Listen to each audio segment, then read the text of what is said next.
CNN has been caught staging yet another story. In this clip, you will see CNN's Drew Griffin starting off wearing khaki shorts and sandals before the camera cuts out, and when it returns, he's wearing black pants and rain boots. Look at this. Get out, dude! You got a power cord? Buddy, come on, get up out of that water. No, don't go backwards. You all right? No, ma'am. No, ma'am. We got a car in a ditch. We just pulled a fellow out. I want to thank these guys for saving my life. Thank you. Where are you from, buddy? Winnie, Texas. Winnie, Texas. So you guys have been hit pretty hard in Winnie, Texas. Yeah. What's your name? Jerry Summerall. Jerry, somebody needs to come and get you. Jerry I'm staying at Summerall. the motel right up here. Oh, Lord. Okay. Well, just take a breath. Take a breath. Get some water. Another interesting thing was that the truck was attempting to cross an entire ravine to get to the gas station, apparently. This whole thing just doesn't seem to add up. It's possible that he just threw some pants and boots on and that the part was just cut out. Considering their history of faking news, I believe it is quite likely that CNN was not able to find news stories, so they had to create a story. This happened 2 months ago as well after the terrorist attack in London, where CNN reporters staged a candlelight vigil. CNN cares little for the truth, but rather what sells. This is why you always need to be aware, diligent, and make sure you look for small signs like these that show that everything is not always as it seems.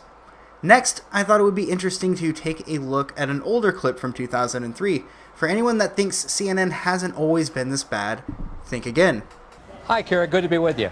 Well, if the ban on assault weapons expires, what kind of weapons would be legal? Kara, let me say this at the start. I'm glad you ran that story because apparently the only difference between the New York Times and CNN is that when a reporter for the New York Times fakes a story, he's fired, and at CNN, he's not.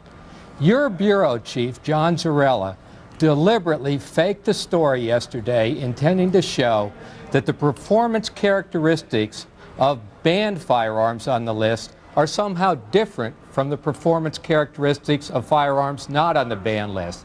He was implying that these were machine guns or fully automatic guns. That's not true. Mr. LaPierre, I have to stop you there. No one fakes stories at CNN, and John Zarella definitely did not fake a story at CNN. Who can forget, even if they tried, the CNN blackmail that happened back in July?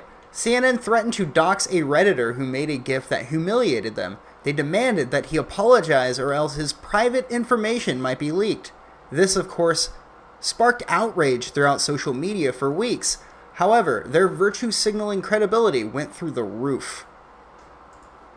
The news entertainment practices of CNN have lowered the bar to a degree that has created a market demand for legitimate journalism. Some people and channels throughout all video platforms give much more of a detailed analysis of current events than anything you are likely to find on most mainstream websites. They have poisoned their own well with arrogance, certain that their actions would not change their credibility. They were wrong, and they are now associated with tabloid websites more than actual serious news.